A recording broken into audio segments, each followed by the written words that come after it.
And it said Midnighter. Midnighter, alongside his future husband Apollo, was part of the top secret Stormwatch team created by the first weatherman, Henry Bendix. Nobody but Bendix himself knew of the team's existence. Bendix built them as superhumans, and when they donned their costumes and spoke their code names, their previous identities ceased to exist. Midnighter has the power to predict how a situation will happen before it starts. This allows him to run through a given situation millions of times in his mind, instantly covering every possible result before his first move is even made. He uses this information to predict the actions and/or reactions of others, counteracting their moves almost before they even think to make them, effectively making Midnighter the greatest tactician in the history of mankind. Basically, the good guy version of the Thinker.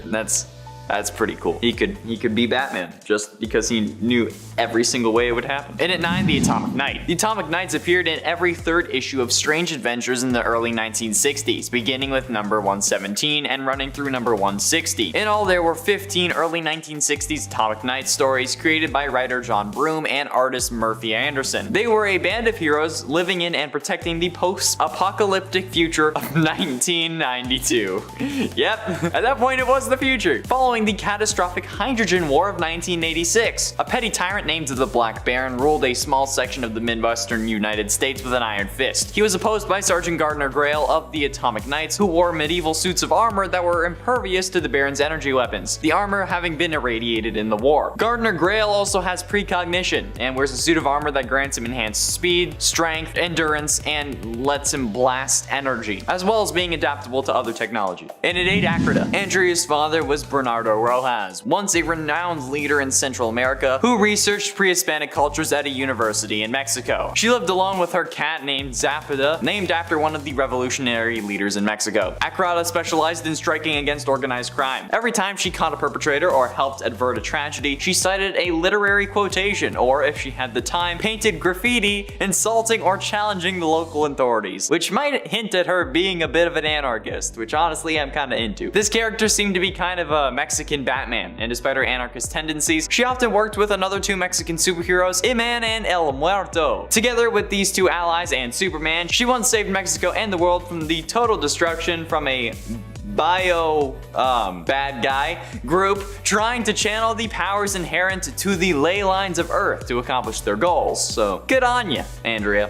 Good on you. And at 7, Jack-O-Lantern. The first Jack-O-Lantern is Daniel Cormack of Ireland, who was born to a poor farmer who was granted a magical lantern by an Irish fairy. Yep, that's how we're going with this. Cormac is a member of the Global Guardians, an international group of superheroes. His first recorded mission in Super Friends number 8 was to help Green Lantern dismantle a bomb in Ireland. Both Daniel Cormack and Marvin Noronza, the second Jack-O-Lantern, have a mystical lantern that gives them the power of flight, flame projection, teleportation, illusion casting, enhanced strength, and the ability to just create fogs. The power of the lantern is also its weakest at noon and gradually increases until its peak at midnight. Liam McHugh, the third Jack-O-Lantern, found a way to internalize the powers of the mystical lantern and no longer needs to carry it. So yeah. And at 6, Apollo. Essentially the Wildstorm universe's answer to Superman, Apollo is now technically a part of the DC superhero universe, like Wildstorm ever since the 2 universes converged following the events of Flashpoint. Apollo possesses many of the same powers as Superman, but with a few notable differences. Like Kal-El, Apollo possesses superhuman strength, flight, and near invulnerability. If you want some clarification as to just how impervious to damage he is, he's able to walk on the surface of the sun. Apollo also has the ability to shoot lasers from his eyes, derived from solar energy. But unlike Superman, he can also release this energy from other parts of his body, including his hands and mouth. This dude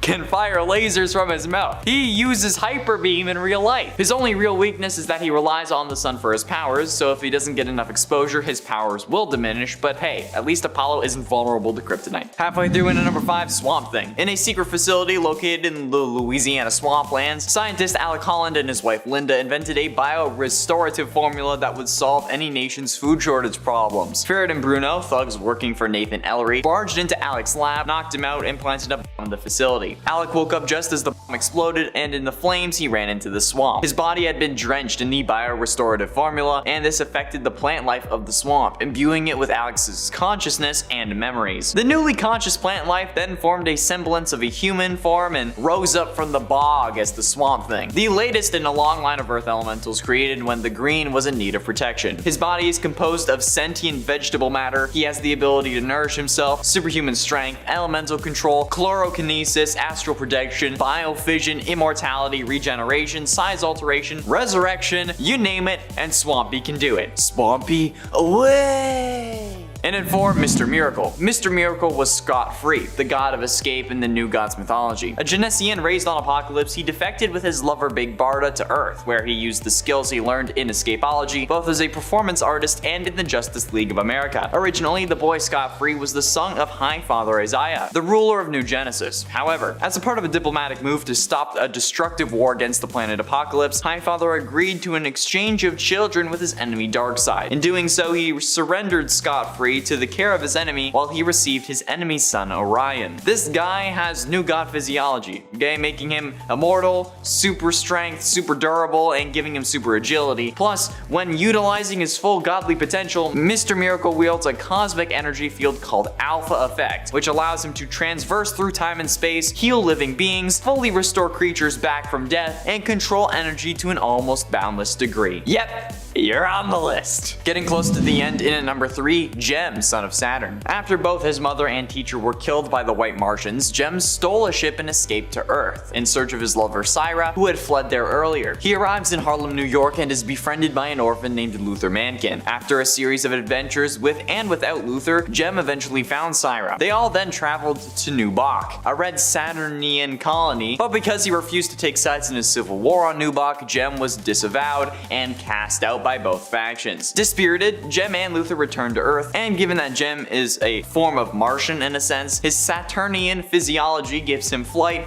metamorphosis, physiokinesis, telekinesis, telepathy, energy projection, superhuman durability, superhuman stamina, and superhuman strength that allows him to match Martian Manhunter blow for blow. So I think this is a pretty worthy number 3. Penultimately, in at number 2, Karate Kid. Karate Kid is actually Val Armour, a superhero from the future and also a member of the Legion of Superheroes. He is a master of every form of martial arts to have ever been developed by the 30th century. The extent of his skill was so great that he could severely damage various types of hard material with a single blow, and was briefly able to hold his own against Superboy through the use of what he called super karate. So he already seems pretty legit. Val Armour was the son of Japanese greatest crime lord Kiaru Nozumi, also known as the Black Dragon. When he was born, his mother, an American secret agent known as Valentina Armour, tried to hide him from his father, but she failed to do so and was killed for her affront. Japan's biggest hero, Sensei Toshiaki, and the White Crane, eventually killed the Black Dragon for his crimes and then adopted the infant Val. He raised Val as if he were his own son and trained him in all manner of martial arts. Val became the youngest warrior ever to earn the title of samurai, and he went on to work for his local shogun. However, after trying his best and failing to please his supervisor, he quit and searched the galaxy for new forms of battle to master. That just goes to show you, people, appreciate your employees, otherwise they're gonna quit and go search the galaxy for new forms of martial arts, okay? And finally, in at number 1, Blue Beetle. Jamie Reyes was a relatively normal high school student from El Paso, Texas. His father ran a garage and his mother was a paramedic, and he had a little sister who was a total brat. Jamie hung out with his 2 best friends, Brenda and Paco, and he acted as like the mediator between the hardworking Brenda and the laid-back Paco. By both Brenda and Paco's accounts, he was a good friend, kind of person who could just let them be themselves and would always make things better. Jamie aimed to help his father out in the garage, but Alberto turned him down, not wanting to see his son grow up too fast. Ted Cord, the second Blue Beetle, had come into possession of the Blue Beetle Scarab, the artifact which had given Dan Garrett, the first Blue Beetle, his powers. The Scarab had been presumed destroyed early in Ted's superhero career, but it was discovered intact in a pyramid in the Middle East. This is where Jamie gets his powers as well. What are those powers, you ask? The Scarab can and will use its powers of its own accord. Jamie, however, can override the Scarab if need be, and should Jeremy fall prey to mind-altering power, the Scarab will take control of the armor. So it will act on its own, and basically he's not mind control anymore because it's just the Scarab doing it, not actually him. So yeah, number 1 hands down. Coming in at number 10, we have the infamous Drax the Destroyer, best known as being the muscle of the Guardians of the Galaxy. And while yes, obviously someone with the title of the Destroyer is going to be powerful, Drax's full capabilities are actually even more impressive than you might think. Even known as the killer of Thanos in some interpretations of the character, Drax is not only incredibly physically strong and resilient, but is capable of creating a shield known as an aura around his body body in times of great need, essentially making him invincible and greatly enhancing his already superpowered strength. Needless to say, when it comes to destroying, Drax is even better than you would expect. Coming in at number 9, we have Miles Morales, aka the current young Spider-Man. Having inherited all of the same powers as Peter Parker after being bitten by a radioactive spider, Miles Morales has had lots of opportunities to show off his enhanced speed and strength, alongside receiving some spider powers that are solely his own, such as being able to camouflage himself with his surroundings, and his iconic Venom Blasts, in which he uses his body's natural bioelectricity to completely stun an opponent.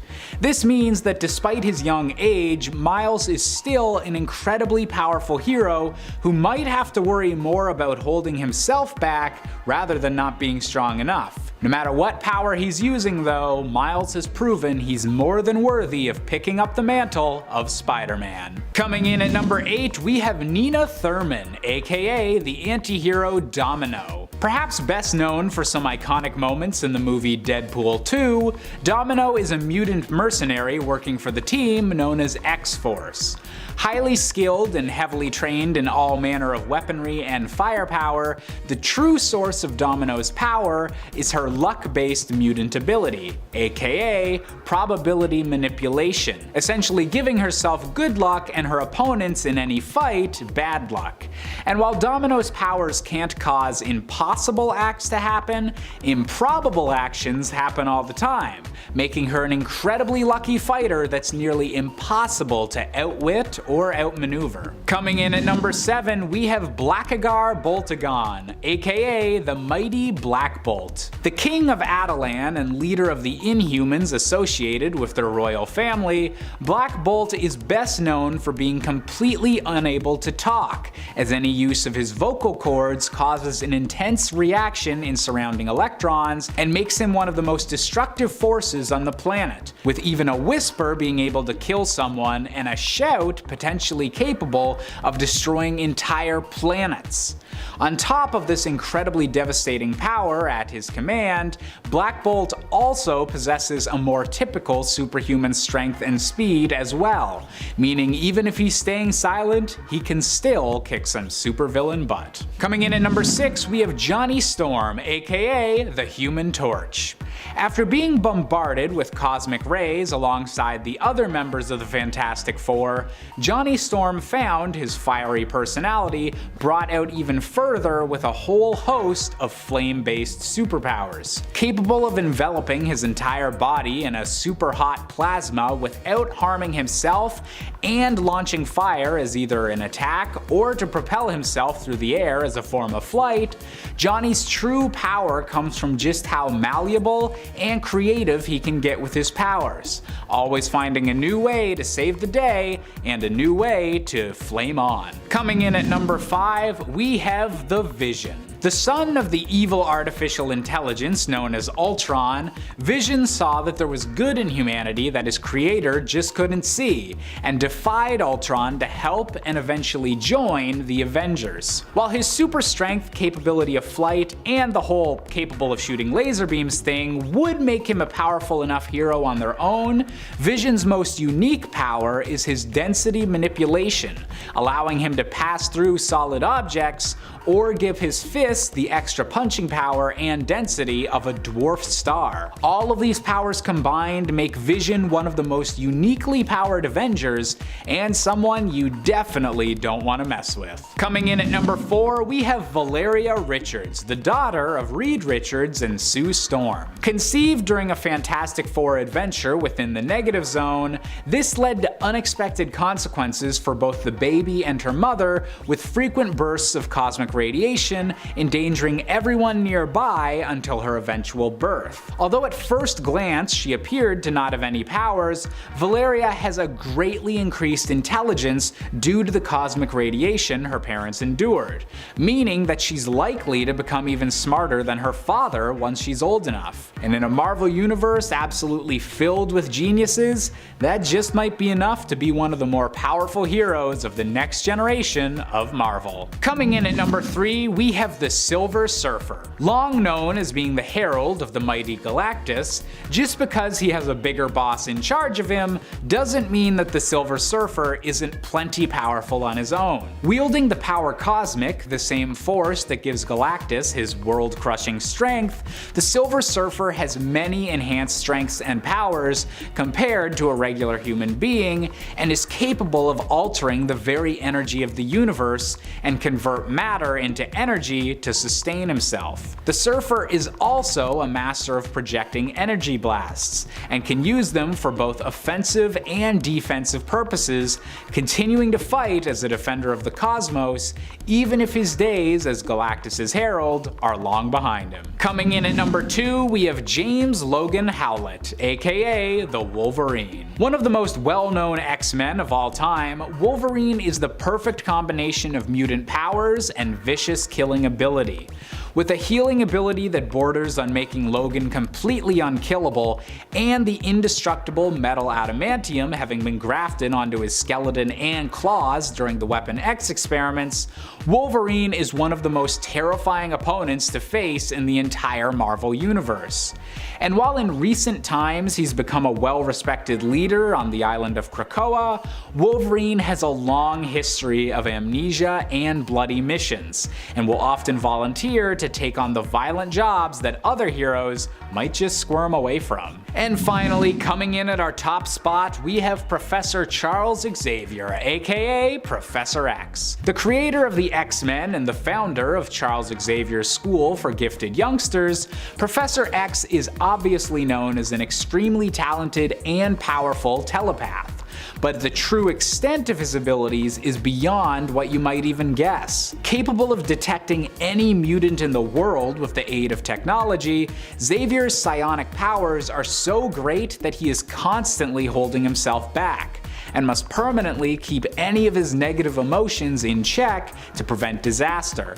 And with villains like Onslaught being the direct result of what happens if Professor X ever goes too far, Charles Xavier might just be a bit too powerful for his own good. Coming in at number 10, we have Kamala Khan, aka the latest and greatest Ms. Marvel. Originally just an Avengers fangirl growing up with her parents in Jersey City, Kamala Khan's life was changed forever when the Terrigen Mists incident took place and activated her hidden inhuman powers. Kamala was amazed to discover she was actually a polymorph and was capable of completely altering the size of her body. Inspired by her lifelong hero, Carol Danvers, aka Captain Marvel, Kamala Khan became the next generation's Ms. Marvel, using her powers as a member of the Young Avengers and becoming the type of hero she'd always dreamed of becoming. Coming in at number 9, we have the iconic vampire killer known as Blade. Born as a human-vampire hybrid named Eric Brooks, Blade has all of the powers of a Marvel Universe vampire with nearly none of the negative side effects. He possesses superhuman strength and speed, with all of his senses heightened to make him a perfect predator, while being immune to damage from sunlight, silver, or holy artifacts that would instantly turn a regular vampire powerless. While he does still need the nutrients from fresh human blood to prevent himself from losing control of his hunger, Blade often uses a special serum as opposed to actually draining the blood of any humans. With so many strengths and so little weaknesses, Blade is definitely a blood-sucking force to be reckoned with. Coming in at number 8, we have the crazed character known as Gwenpool. One of the weirder characters from throughout the Marvel multiverse, Gwendolyn Poole is originally from an alternate reality that just might be our own, before somehow getting sucked into the Marvel 616 universe through a comic book, granting her even more fourth-wall breaking powers than even her namesake of Deadpool. With the ability to manipulate all aspects of her comic book world, such as physically interacting with lettering and caption boxes, Gwenpool is capable of literally rewriting reality to get the upper hand on her opponents, making her powers some of the most unusual throughout all of Marvel history, but still counting as some of the most powerful to ever come from a teen hero. Coming in at number 7, we have Vulcan, the secret third brother of Scott and Alex Summers, also also known as Gabriel Summers. Born on the Shi'ar throne world following his parents' abduction by the Shi'ar Empire, Gabriel was aged rapidly in an incubation accelerator, and discovered he was an Omega-level mutant far above his brother's power back on Earth, giving him the unique ability to control the elements of water, wind, earth, fire, electricity, light, and darkness, using these incredible powers to take over the Shi'ar Empire and become their new emperor. And while this position of power would occasionally bring him into conflict with the X-Men, he still could generally be counted upon to fight for the side of good with his incredibly impressive power set. Coming in at number 6, we have the upcoming Disney Plus star, Moon Knight. A street-level Marvel hero with powers that go far beyond the usual street, Mark Spector is a vessel for an Egyptian god known as Khonshu. Able to embrace the 4 different aspects of this deity as 4 distinct personalities within his own head, Moon Knight is strongest under the light of a full moon, giving him physical strength far beyond that of a normal man, and a pain tolerance that is nearly limitless. On top of his supernatural abilities, Mark is also an expert in both weaponry and hand-to-hand combat, combining them with his moon-based powers into a deadly combination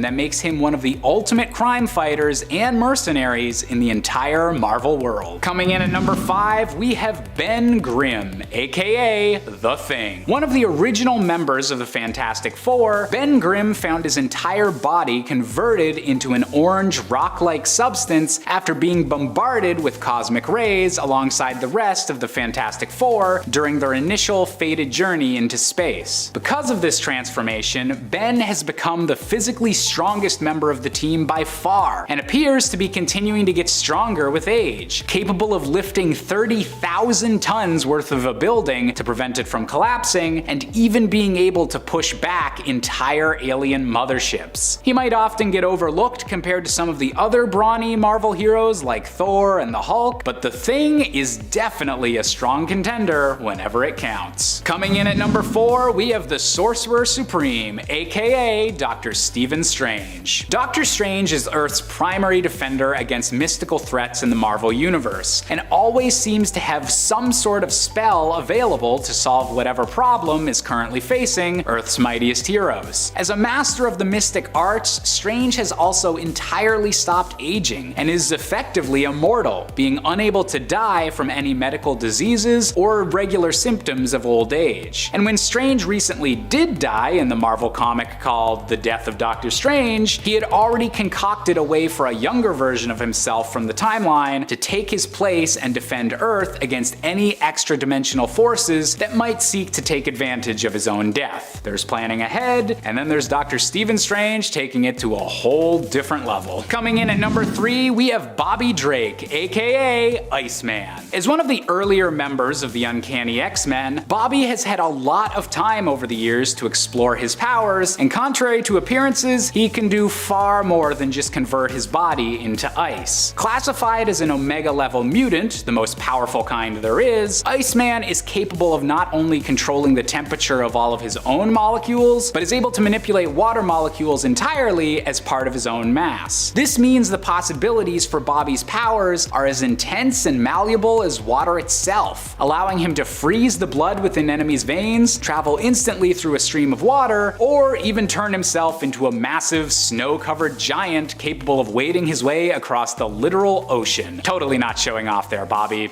Totally not. Coming in at number 2, we have Peter Parker, aka the Spectacular Spider-Man. Now, Spider-Man definitely isn't known for being a weakling, but his actual physical strength is actually far beyond what anyone in even the Marvel Universe would expect. Under situations of intense stress, Peter Parker has been shown as capable of lifting literal tons worth of rubble and debris, far beyond the usual strength that he generally seems to show off. And when Peter Parker's body was briefly taken over by Otto Octavius's brain, the villain was stunned to discover that Spider-Man has actually been holding back every punch he's ever thrown, after the villain controlling Peter's body accidentally punched the Scorpion's jaw right off. Maybe it's a good idea to not try and get punched by Spider-Man. And finally, coming in at our top spot, we have the Incredible Hulk, a character who's known for being strong, but might actually be the most underrated when it comes to just how strong he can become. Ever since being bombarded with gamma rays, Bruce Banner's limits for physical strength have been said to be practically non-existent, with all-knowing characters like the Beyonder outright stating that the Hulk has no limits to his physical strength. The only difference between different Hulk forms is their starting strength, with all of them still having the potential to theoretically complete feats such as outpulling a black hole. It's this endless capacity for potential destruction that has made the Hulk such an alluring target to evil forces over the years, but if the Hulk's proven anything, it's that maybe he's not a guy you should try to mind control. Number 10. Mantis. A new addition to the Guardians team, Mantis went from being Ego's roommate in Guardians of the Galaxy Volume 2 to becoming an Avenger, even holding Thanos down while the rest of the team tried to take the gauntlet off. Now in the comics, Mantis had to endure quite a bit before becoming an Avenger. She made her first appearance in Avengers issue 112, The Lion God Lives. Mantis was trained as a child by alien priests, section of the Kree, who thought that she was destined to be the celestial Madonna. She was killing it in martial arts, hence the nickname Mantis. Now her real name is Brant, but Mantis sounds much more fun. No offense to all the Brants out there. Those priests enhanced her mind, giving her telepathic abilities, and on her 18th birthday, she was given the gift of a lifetime, when her mind was wiped and she was instead given false memories of her childhood as an orphan in Vietnam, to experience a normal life. Because that's part of the celestial Madonna route. Nothing builds that Madonna power more than some time in Vietnam, right? And in doing so, Mantis learned to hold it down on her own quite easily. Number 9.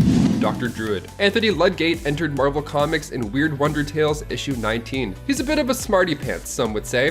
I mean, he got a degree in psychology from Harvard and then became a psychiatrist. But that wasn't enough for Anthony. He wanted to study the ancient powers of his ancestral druids. So he was studying the occult on his off time. He finally met the ancient one who passed down a lot of tricks, and Anthony left and became Dr. Druid, assisting monster hunters, including Makari when they went against deviants. So this guy goes back quite far. He's also a little more dramatic than strange, some would say. In Avengers issue 294, he manipulated Captain America's mind so that he would be the replacement chairman. And this was right after Captain Marvel was injured. What a snake. And before we continue on with this list of strongest Avengers you wouldn't expect, part 2, if you want to go ahead and give us a thumbs up, that would be so helpful for our channel. It really helps us out a lot, especially while we're working from home. And if you haven't as well, hit that subscribe button maybe if you feel like it. I don't know, if you feel like it. Let's get back into this list. Number 8, Firestar. Angelica Jones made her comic book debut in Uncanny X-Men 193. She was born with, well, as you would guess by her name, the ability to generate great heat. Cerebro found her, but the Hellfire Club got to her moments before. She was learning a lot under the White Queen's guidance, honestly, unaware of the cruel nature of the club, of course. See, Frost actually gave her the nickname Firestar. So then Firestar joined as a reserve member in Avengers Volume 3, Issue 4. Yeah, so Hawkeye demanded that one of the 2 new members that they're recruiting has to be Firestar. He announced it to the world prematurely. He was that confident. The other members are like, whoa, let's hold on a second here, because that spot that we had open was actually for you, Hawkeye. But they settled on reserve member. That's fine, that's good enough. Now cut to issue 7, the former X-Men member became a full Avengers member. Firestar was also amongst the lucky 198 mutants to have kept their abilities after the Scarlet Witch decimated the mutant population. Number 7, WHIZZER. This dude was only an Avenger for 4 years in the comics, but he's funky enough to mention. I feel like we don't talk about WHIZZER enough. Robert Frank Sr. made his first appearance in USA Comics 1, and after a run-in with a cobra, he was bitten and his father had to use mongoose blood to try and save him the old-fashioned way, where he sucks the poison out. Some wives' tale, and it surely worked, but his father had a heart attack during this do-it-yourself transfusion and bit the bullet. Robert, on the other hand, was blessed with super speed after this, and then he became the WHIZZER. Great name, great name. He joined the Avengers in issue 173 back in 1978, but he met his fate in Vision in the Scarlet Witch issue 2 in 1982. Number 6, Demolition Man. Dennis Murphy, born in Detroit, Michigan.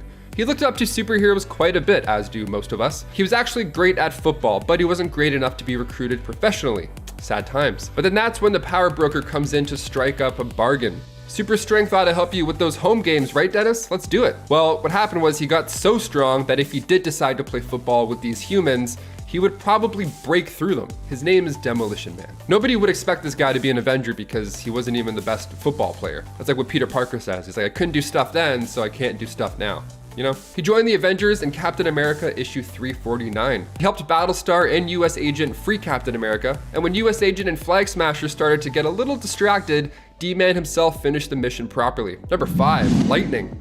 Living lightning, here we go. It's hard to imagine that a man made of lightning would ever not get the spotlight, but that's what happens when you share the pages with this team. Lightning, aka Miguel Santos, first came into comics as a villain, actually, but he joined the West Coast Avengers in issue 74. Now, his father, cut to way before, his father was part of this group called the Legion of Living Lightning, or LOL, as some would say. And when they tried to gain control of the Hulk, which is a terrible idea, his father was killed in action. Again, terrible idea, don't fight the Hulk. So Miguel wanted to learn more of his father in the Legion, so he broke into the Legion's headquarters, and while he was snooping around, one of the machines turned on, and he turned into a living energy. Now, he almost joined the Great Lakes Avengers at one point, but only because he thought GLA meant Gay Lesbian Alliance. I don't think Great Lakes are as exciting, but you never know. We have one over here, it's Lake Ontario. It's way too cold and smelly. No. I would much rather Gay Lesbian Alliances. The team had the worst luck when it came to recruits. Let's just say that. Number 4, Stingray. Walter Newell made his comic book debut in Tales to Astonish issue 95. Now, his life began as an oceanographer and an engineer, and once he created a suit built for deep sea exploration, a cool nickname was bound to come afterwards. Stingray, there it is, that's a cool nickname. He was ordered to bring in Namor to investigate the disappearance of water from our oceans. He ended up working with Namor numerous times, Water Bros for life, and then he joined the team as a reserve member in the Avengers issue 319. Funny enough, in the Armor Wars storyline, Iron Man wanted to recover all these suits that had Stark tech in it. So he comes in, knocks out Stingray, and then after attaching the Negator pack, nothing happened. So the suit was indeed not stolen. You know, it's always nice when you knock someone out for no reason. I'd love to see him make an appearance in the Armor Wars Disney show, but I think we need a lot of other stuff first before we even look at Stingray. Although he is cool. Number 3, Jack of Hearts. Jonathan Hart, son of Philip Hart, a brilliant scientist who developed a liquid called Zero Fluid, and his mother was actually part of the Contraxian race. Now, the alien woman was also a scientist sent to discover this energy source to help their dying Contraxian son. Now, the alien lady heard about Philip Hart's experiments, so they met, got married, and then out came Jack. And then later on, when Jack was a teenager, his father had completed the Zero Fluid, but was sadly killed by the agents of a criminal corporation who wanted the fluid for themselves to market it. Classic bad guy stuff. Give us your fluids, let's fight. So when Jack hid in his father's lab, he was covered in said Zero Fluid, and then he started to glow and change and become more powerful, becoming the Jack of Hearts. Energy was just oozing out of his body. He handled his father's killers easily after that. He then joined the Avengers in Volume 3, Issue 43. Number 2, not one, but 2 guns. He's got 2 guns, the 2-gun kid. Let's talk about him. Of course, we can't forget this rootin' tootin' Avenger. Look out, gang, here he comes. Matt Hawk joined the team in Avengers 142. This guy's fun. Now, the cover alone, let's talk about this. The Avengers versus the wild Western heroes of all. Let's go, I'm gonna read this right now. He was a Harvard-educated Boston lawyer who settled in 1870s Tombstone, Texas, after the Civil War. Like the Civil War, not Civil War, like the Civil War. You get it? I don't really have to pitch what his life was pre-Avengers. I mean, there's horses, there's shooting, there's lots of nice boots. One day he saved the life of this elderly man. He was getting picked on by a rootin' tootin' gang. But this man just happened to be legendary gunslinger Ben Dancer. It's Ben Dancer. So Ben is exactly what you'd imagine in your head. I read all of his lines in Sam Elliott's voice because, well, of course I did, look at him. So he of course trained Matt, and then when the Avengers fought Kang back in that era, so once the dust had settled, literally, the dust had settled, the 2-gun kid came back to the modern era with the team. And Hawkeye had a pretty good time as well. This is when he started to dig the West Coast life. He wanted to leave the Avengers because being a bow and arrow man made more sense to be out there than Manhattan. I have to agree. And finally, number 1, we can't forget about him, the Forgotten One. Gilgamesh made his first appearance in Eternals issue 13. He was born before the Ice Age, and in 3000 BC, the Eternal became Gilgamesh, king of Uruk in Sumeria. In ancient times, he would wander the earth battling tyrants and taking down beasts. He would fight alongside Hercules, and he even took down the demon dragon Zeus. He fought for the Roman Empire as a centurion, just taking out tribes left and right, and then he joined the Avengers in issue 300. And currently, he works alongside Hercules and the gods of war. Now, I feel like we're gonna see this guy soon in the MCU. I mean, the Eternals movie, Thor, Love and Thunder, bringing in some gods. The Forgotten One, no more, I have a feeling.